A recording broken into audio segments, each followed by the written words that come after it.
Hey there, Postal here. Today we're taking out the HE-100. I think it's the HE-100 D-1. Yep. This is a Tier 5, very weakly armed German premium fighter in World of Warplanes. Let's get the guns right out of the way. It's 330 caliber machine guns at Tier 5. That is so freaking weak. You will never, ever complain about any other plane's weak-ass guns if you've flown this one. I would honestly rather have a plane with 250 caliber machine guns, which there are plenty that get complained about, than this thing. That being said, you gotta think, okay, well, if the guns are that weak, well, then hopefully there's some other sort of balancing mechanism that Wargaming used to balance this ridiculously weak armament. And yeah, actually, so the plane itself is pretty well balanced in all other regards. It is on the turnier end of things. It's almost as maneuverable as a Spitfire. It's not, crazy maneuverable, but it's got a good amount of maneuverability. But unlike a Spitfire, it actually has pretty darn good altitude performance, as you would expect from the majority of German fighters. And it even has pretty decent speed, certainly better than a Spitfire. And to have this plane be effective, you really need to utilize those other tools. You really need to leverage your altitude performance. Anything that's going to be as high up as you're going to easily outmaneuver them. So by taking advantage of that altitude performance, by taking advantage of your pretty okay speed, certainly better than any turn fighter speed, you have to do that really to balance out the ridiculousness of these piss poor guns. As I massage this F4F to death.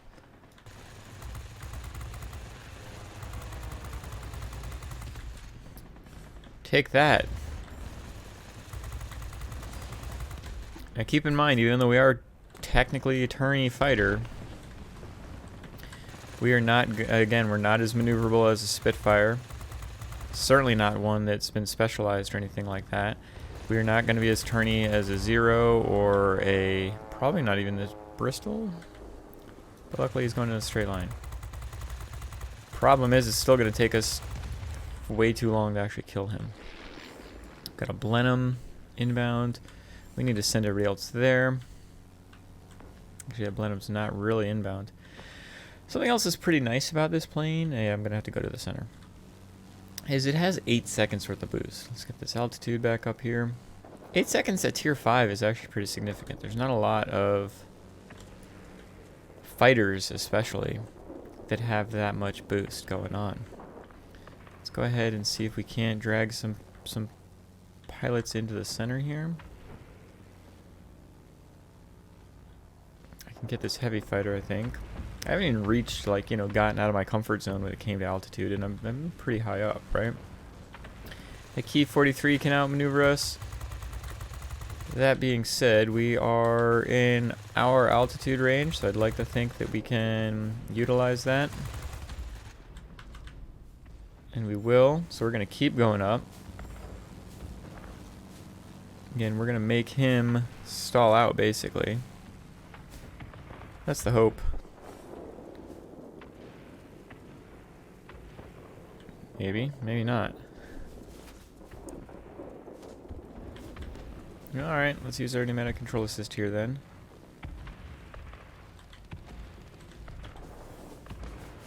Turn it over on him. Oh, what the heck is a Key 43's altitude performance? Oh, I'm thinking Zeros have super low altitude. Keys are actually reasonably good. Well, I got lucky there. Just ram him. Hey, F4F again. Oh, that was a really bad miscalculation on my part. I forgot that key aircraft types actually have reasonably good altitude performance. We're going to massage this guy down. We're going to be mindful of the planes that are around us. At Bristol specifically.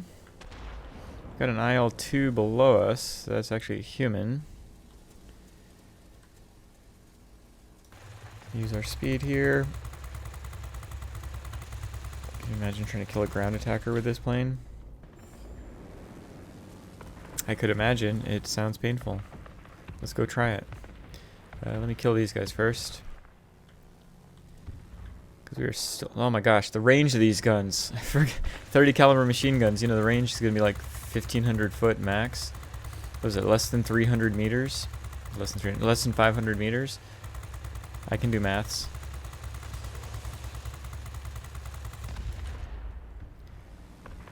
Got ourselves a Nakamatsu. Again, it's really, with this plane, it's about putting yourself in the position to take advantage of your airframe over the enemy's airframe. Because it's clearly not your guns. Gotta wait so long to get so close to whatever I'm trying to shoot at. Cool. I didn't want to kill that guy anyway. Alright, let's head back to the center, I guess. Let's get our boost on. Let's get some altitude. Looks like there's a bomber over there, so let's try to get the bomber. Which might not be any smarter than going for the ground attacker. But there he is. At least we've got the altitude advantage when it comes to going for bombers. Oh, we got a heavy fighter on him anyway. It's just an AR-2. An AR-2 that's going to get killed by the rear gunner of a BF. Ha. Alright, let's get that GA if he's still...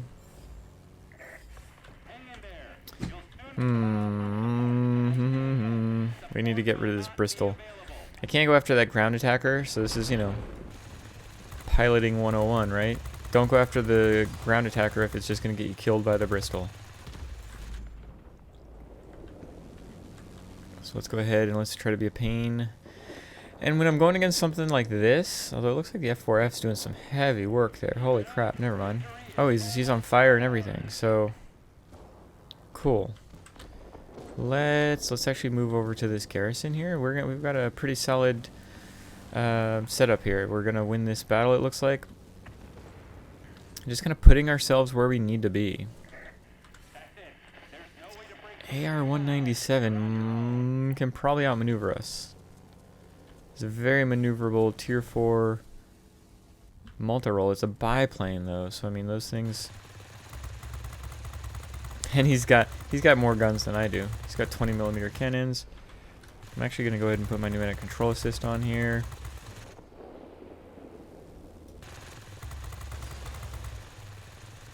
Hello. Guess the good thing is I don't have to worry about overheating. Right now I'm just slamming on the air brakes. That whole time was just me holding down the air brakes because his engine got knocked out. I'm faster than him significantly. Anyway, let's get our engine boost going on here, see what kind of damage we can do to these planes.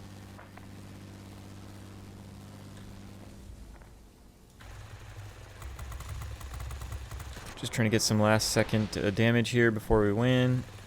Dang it. Pretty good though, but again, besides getting against that Key 43, just keeping myself out of trouble. Brain fart with which Japanese plane I was running into there. Let's take a look at the second battle. Alright, second battle in our HE-100 D-1. Oh, they've got a specialized Spitfire 1A. So even if it was just a regular Spitfire 1, it can slightly outmaneuver us. Specialized, we've got to be under the assumption he can easily outmaneuver us. They've also got a P-40 on the enemy team. I think we should send all of our people to the mining facility. Let's send everybody there. I'm going to go over to this airbase here, and that's going to help us. Hopefully we'll capture that, and then by capturing that, we can spawn there a little bit more, because I'm just under the impression. So going to the center here, I would love to go to the center. Obviously, it's the most important. Well, I guess we've got 3 important sectors here, but that's where everybody's going to be, and I'd love to own that. Problem is, with this plane, I've got speed and altitude over the Spitfire, but I just don't trust my damage output. So my thought process is he's going to take a little bit of damage. when he goes to the center, and then I can come in and take advantage of that. Good grief, that took too long. It's just so freaking long to do damage. Again, the good thing is I don't have to worry about my guns overheating.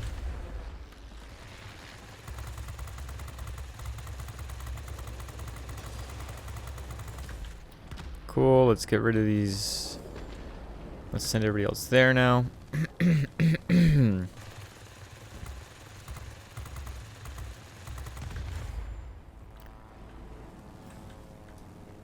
Specifically, let's go for that guy.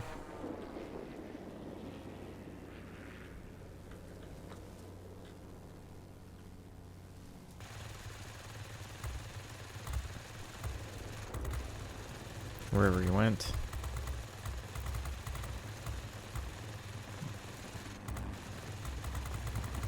Going too fast, cause yak.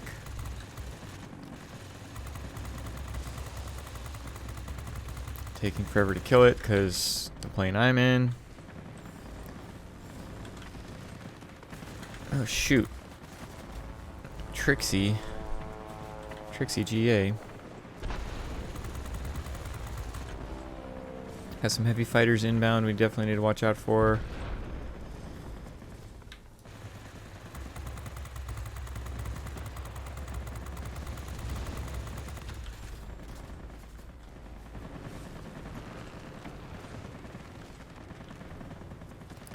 Try to get rid of these guys that I can actually kill reasonably quickly. Still can't even get rid of them reasonably quickly.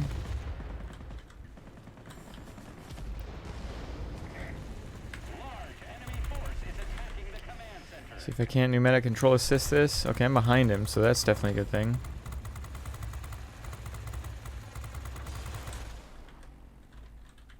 Problem is now my pneumatic control assist is out. I've knocked out his pilot, but that doesn't mean anything.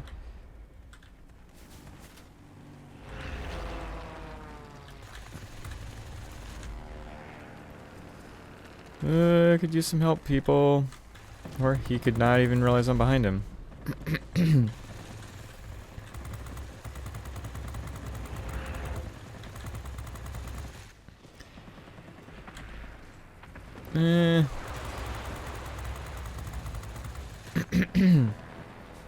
Hitting the air brakes here, which is weird because it's a P-40. You think I would be, he'd be speeding pretty quickly. I don't even know. We are up on points, but I guarantee that Spitfire is just gonna eventually he's gonna own me. There's no ifs, ands, or buts about that. So I'm actually gonna try to leave this sector for a little while. There's a heavy fighter inbound. Okay. I get it. Ow. Ow, I say. I'm gonna head over to the north. And we can try to send everybody that way. Yeah, where is this Spitfire?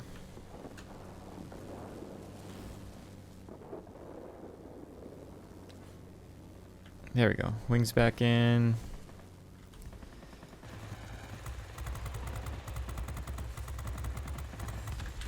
Nice.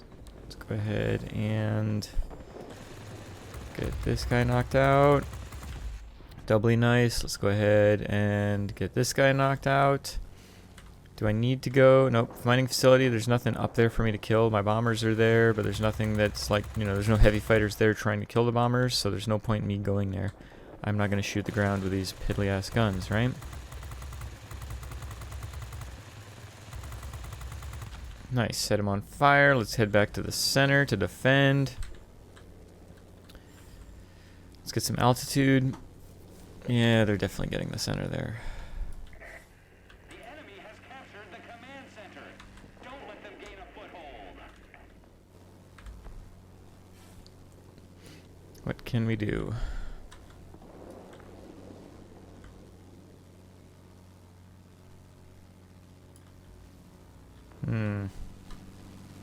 Need to head outside the sector.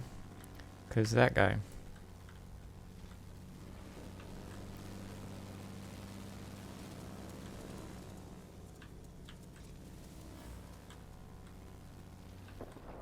Alright, let's get over here. Now we can attack the sector. I feel confident that I can take on a frickin' P-40. Yep, alright, so the Spitfire's over in the other sector. Good.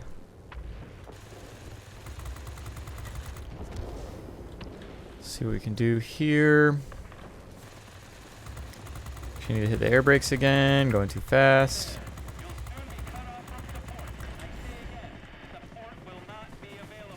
What? You can't shoot me. You can shoot me. You probably should shoot me.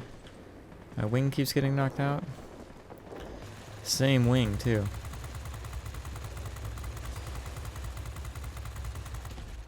The other thing about this plane is it does have really low hit points, even for a freaking fighter.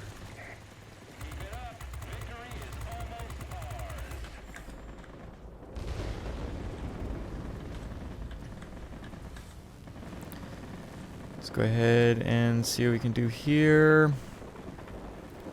Spitfire's back inbound. That's it. There's no way to break through for you now. You're on your own. Attention all fighters. Enemy bombers. Oh, come on. Destroy them. Okay. Yeah, Spitfire's gonna be super desperate. Where is he? Where is he? There he is. We need everybody to get that guy. Everybody to get that guy, please.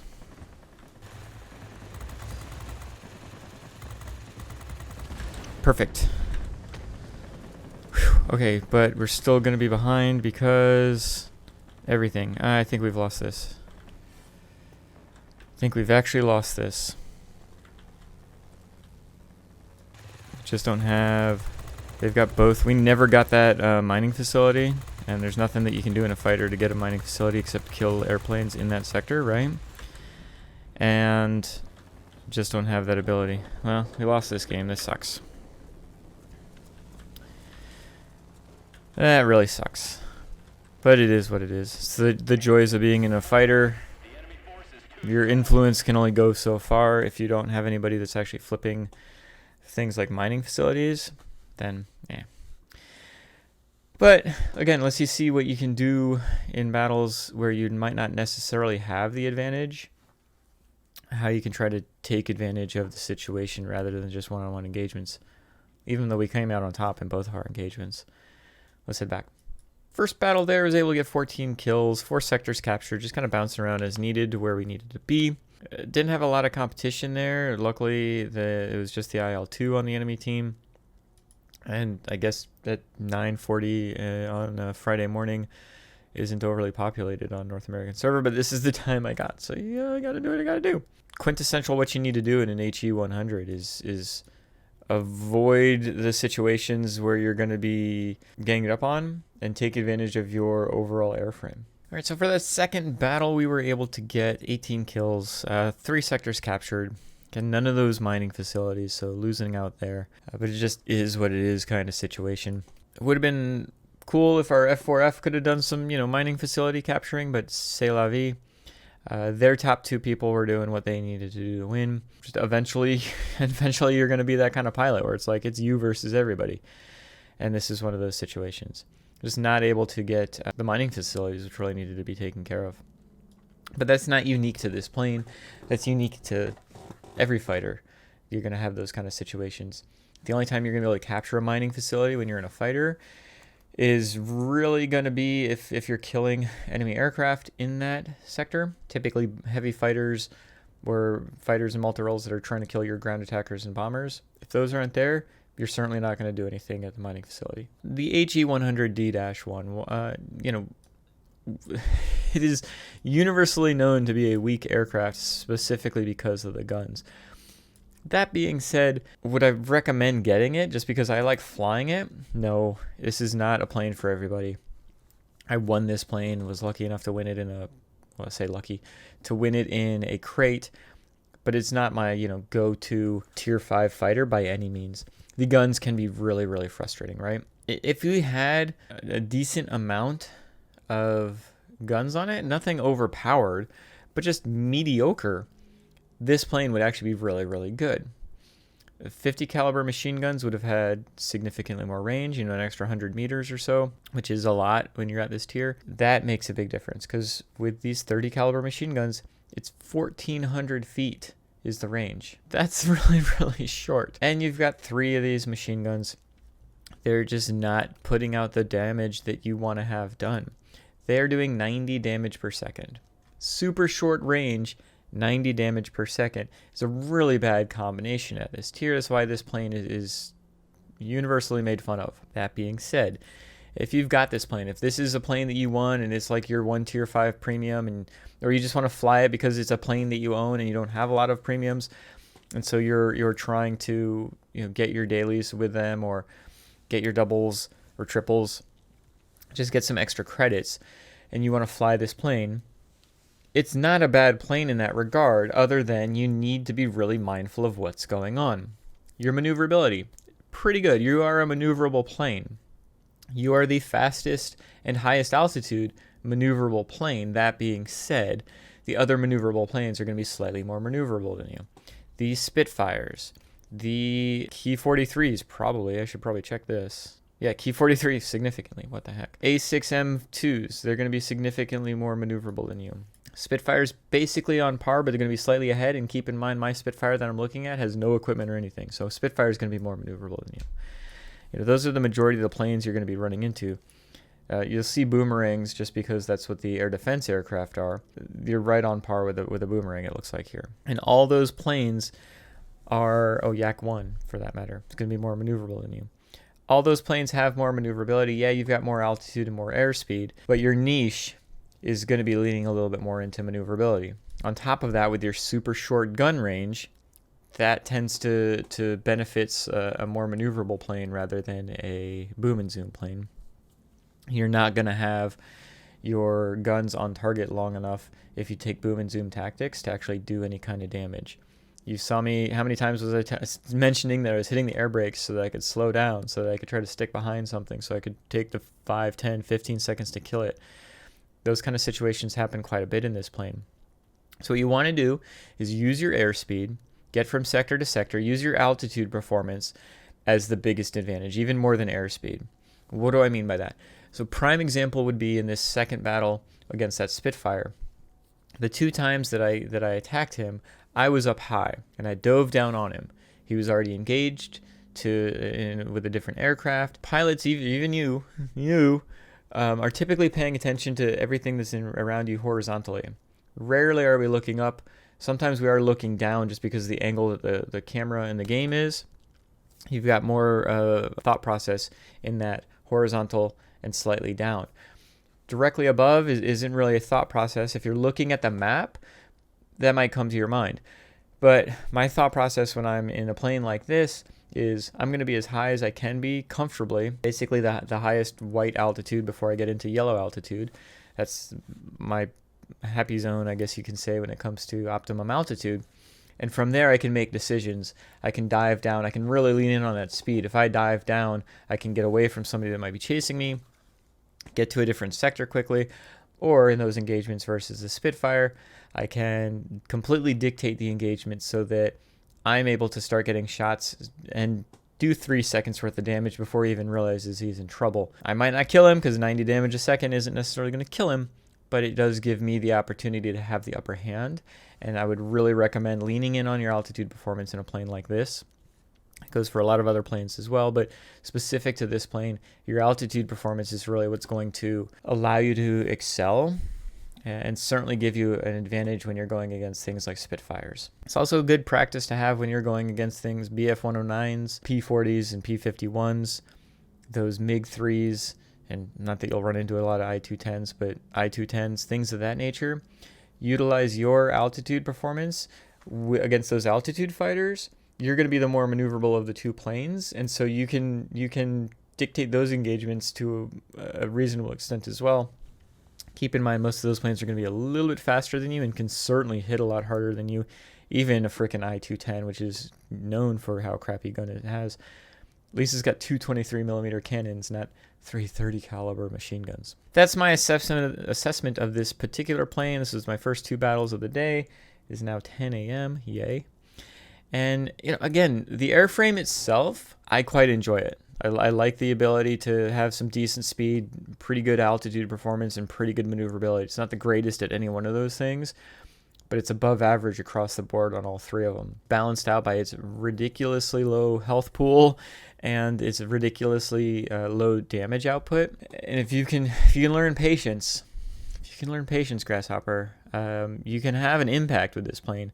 You're never going to be like completely owning everything you run into, but you can have a positive impact on the battle even though you have a pretty darn weak airframe. Anyway, what are your opinions on the HE-100? I am not sure I've heard anybody say anything really good about this plane, and rightfully so. It could be a very frustrating plane to fly. But I'd love to hear your opinion. Is it something that you've got? Is it something that you either purchased or won in a crate and it's just collecting dust? Probably rightfully so. I did get this as a request to try to get my perspective on the plane, and I didn't really get any detail on why. So my thought process is, might be a new player, that this is their only premium or one of their few premiums. And I get that. I flew the Key 43-1C for quite a long time when it was one of the few premiums I had, and that plane is crap, and I haven't looked at it since. And so I wanted to get that kind of perspective on the HE-100. I'd love to hear yours as well. Thank you so much for joining me. I hope you have a great weekend. Bye.